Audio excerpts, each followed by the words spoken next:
Oh, hello. I didn't see you there. Good morning. My name is Connor. I'm here to talk about Nomikai. And welcome to the T. Edward Morning Show. At 11 o'clock on Instagram Live, every day, giving you all you need.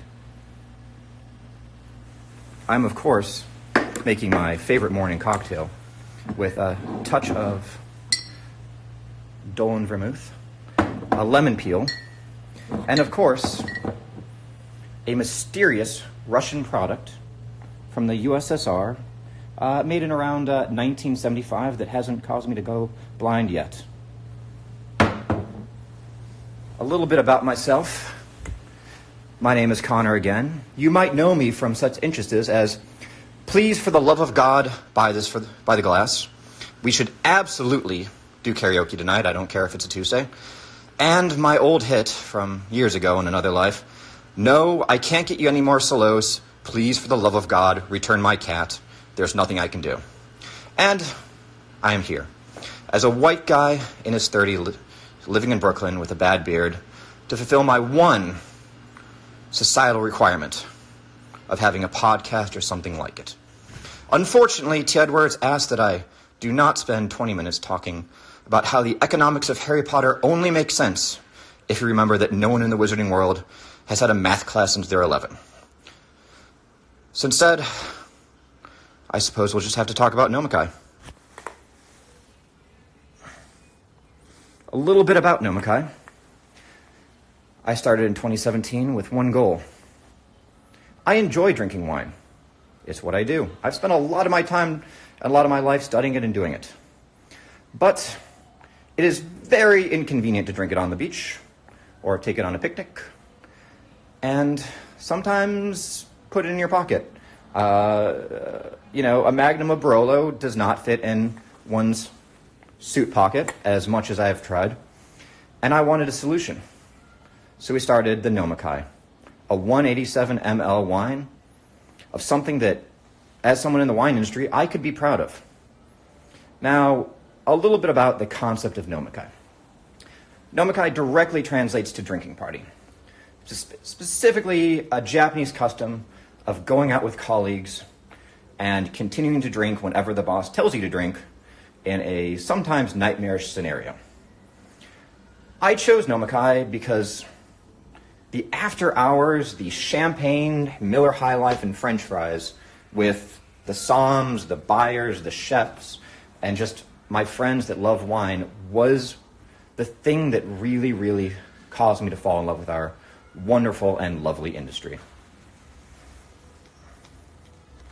And I'm doing two phones at once, so you'll have to apologize.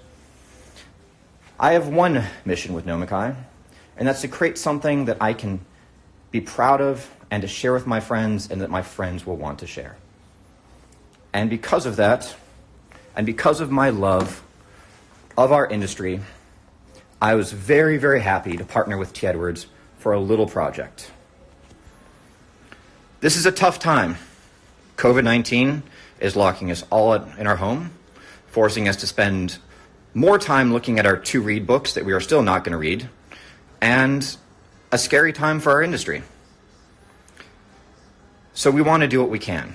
So we've partnered with our good friends T. Edwards, who you're familiar with because you're watching this podcast, and we will, along with them, donate 5% of all wholesale purchases made up in New York, New Jersey to the Workers Community Foundation, a absolutely fantastic organization that not only helps with emergency relief, but also has a small pool to really advocate for our community, because that's what we are, and that is really the basis of Nomikai.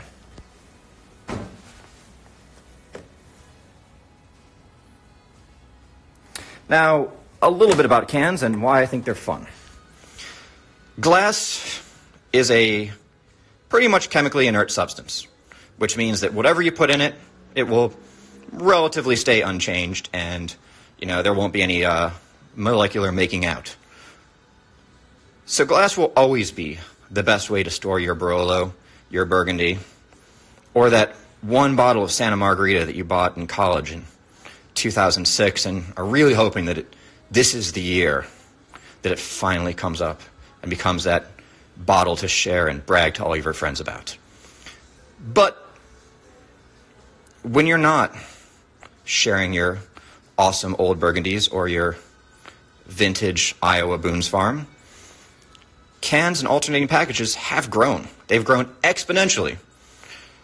Just in the past year, 59%. And RTDs, or ready-to-drink cocktails, as we call in the trade, have grown 5% last year, 10% this year, and have been taking off astronomically.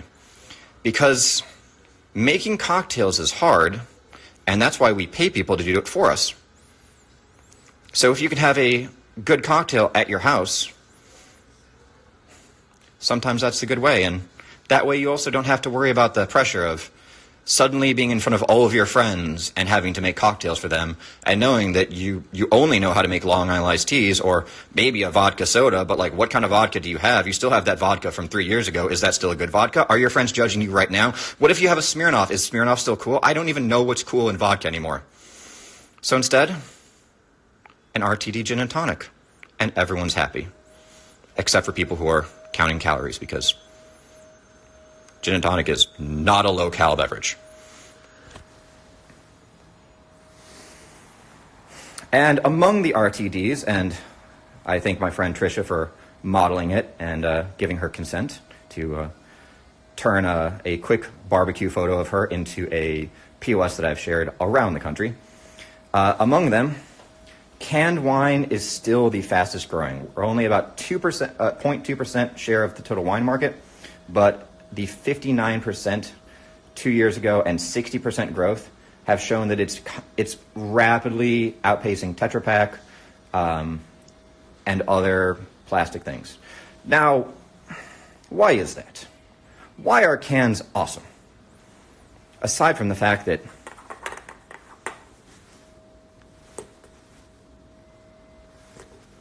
you can very easily fit them in your pockets, they're also incredibly good for the environment. Now, aluminum is a high-cost material to make. I know that because I made a terrible choice to do an aluminum study for college. But aluminum is 99.99999% recyclable. It has the 0.00001 of the energy cost to recycle, and it is also the most recycled substance on Earth. A lot of things that are supposed to be recycled actually never do. But aluminum is that rare, beautiful thing that it's honestly easier to make. And in terms of weight, 187 or 375 or 500 can be legally sold individually. And 4 cans of my 187 ml, which is a glass of wine if a friend likes you, or a quarter bottle of wine, weigh 72 grams versus 570 for a glass bottle. Now, you multiply that, shipping across state, shipping across countries, shipping across sea lines, and the sustainability of cans is just a fantastic, beautiful thing. And I have a brief demonstration on that sustainability.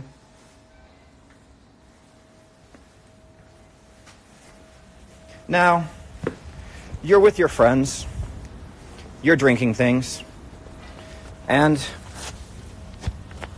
I was told showing the outdoors would be nice. Enjoy the lovely Brooklyn gray skies. And you're drinking some bottles, and you're drinking some cans. Now, I don't know about you, but I'm a lazy man. And, well, I don't like to deal with glass when I don't have to. I don't like to deal with taking things out, and I certainly want to be able to pack out as little as possible, which is why I prefer the can for social engagement such as that, which is a quick puncture and you can quickly empty your can into this handy recyclable material. Now you're saying glass bottles, you can't get rid of them, you still have the shape. Well, not so, friend, with cans. Now with this simple can, you can get rid of it easily by using any easy to crush source. And then getting rid of it is just as easy. You got a pocket.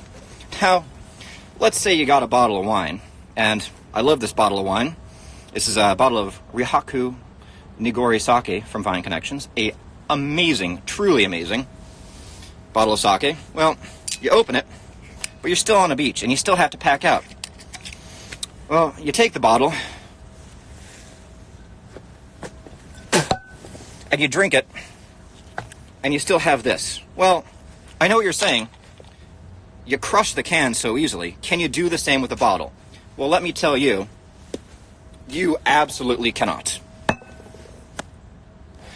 Now, while we're out here enjoying this beautiful, beautiful weather, I want to talk a little bit about what goes in Nomikai and how we can stay as proud as we are of the final product. We spent a very long time figuring out why things taste differently in cans and why wines that we like suddenly don't taste as well when you put them in this beautiful, beautiful packaging. And that had to do with the phenolics. Now, when you're drinking wine out of a lovely burgundy glass such as this, you take your sample, pour it in, instantly aerates, and you get to enjoy all those lovely phenolic components of Tempranillo.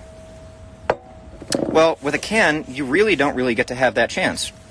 We learned that when Megan Glab, one of our consulting winemakers of the Rhyme family, who are amazing, you should 100% support their wines, they are great people, poured one of my favorite wines, a Roscoe Pinot Noir, into a can, and had me try it, and it did not taste very good.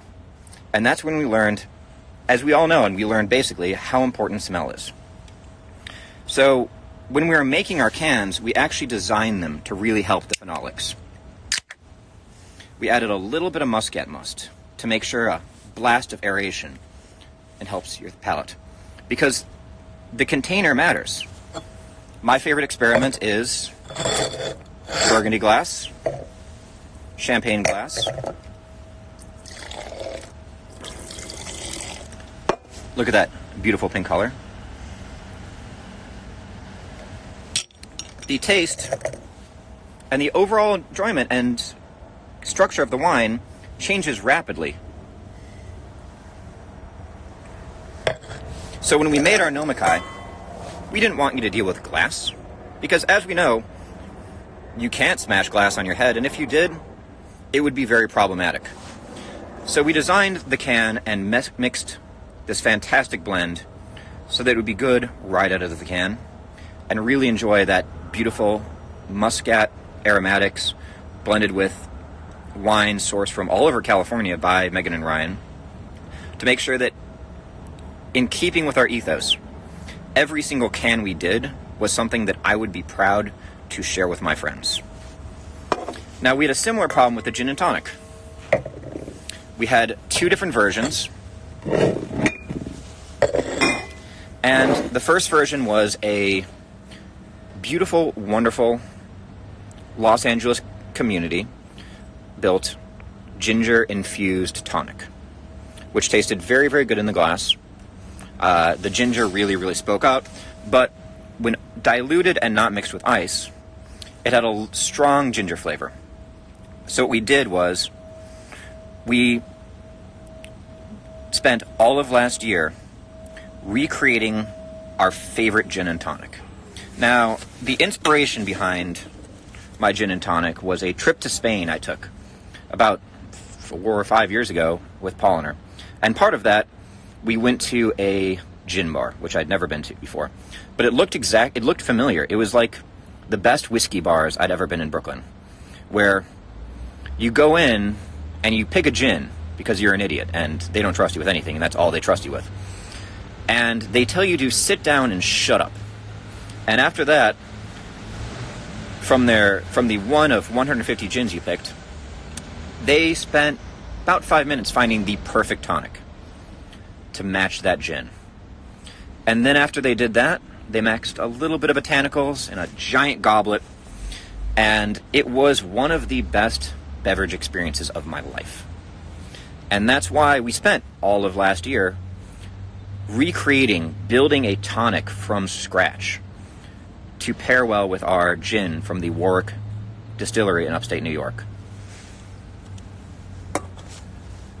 And we've done several versions, and I appreciate all of my unwitting, sometimes witting, taste testers as we narrow down the level of acidity, the bitterness, the flavors, what worked, what didn't work.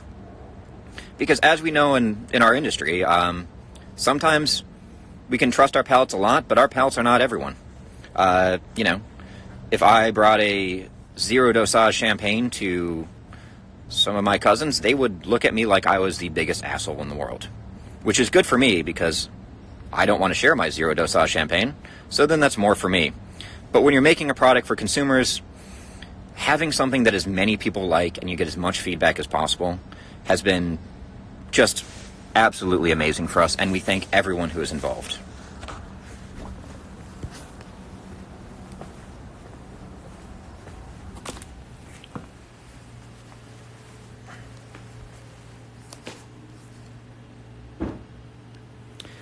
So while our rosé was a blend of white and rosé and a little bit of red, our red was inspired by one of my favorite things, a Southern Italian Chiaroscuro.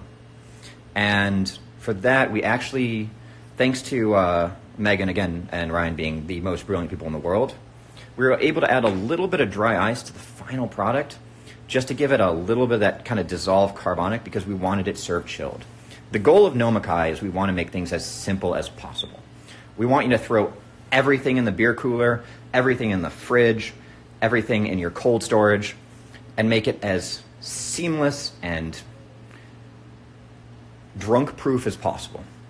If you're at a bar and you are 15 deep with customers, we want you to be able to reach in, grab a Nomikai, pop it, slide it over, get the money, and then never have to think about it again.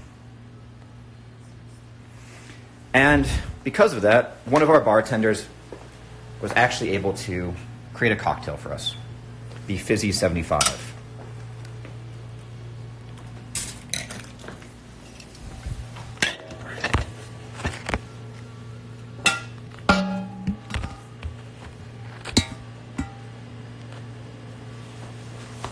So the Fizzy 75 is a simple take on the French 75.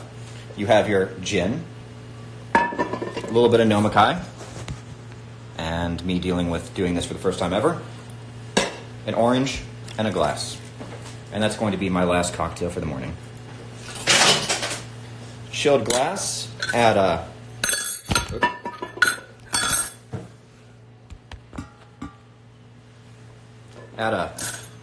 1 ounce of gin to your strainer.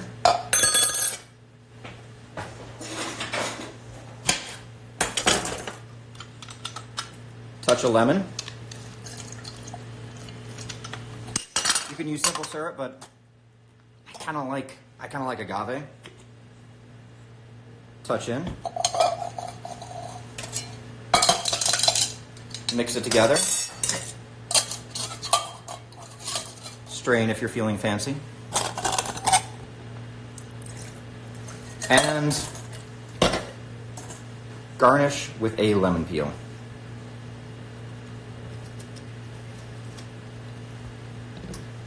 And this is an at-home thing because, let's be honest, we're all doing at-home cocktails right now. And of course, finish it off with my personal favorite canned rosé, the Nomikai.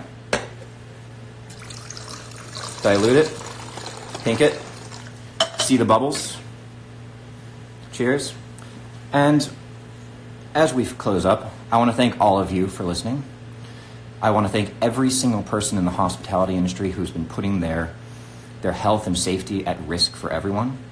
I want to thank all of the amazing, brave people who I could never imagine who've worked in the grocery stores, the wine stores, the ER rooms, doing everything to make this experience for us as painless as possible. And I would like to thank T. Edwards for giving me this opportunity to talk about and rant about my fun little canned wines. And if you can, support your local restaurants. They need you. Cheer on your local healthcare person. And take care of each other. talk if you need to, work out if you need to, and do whatever you can to help someone else. Cheers, and thank you so much.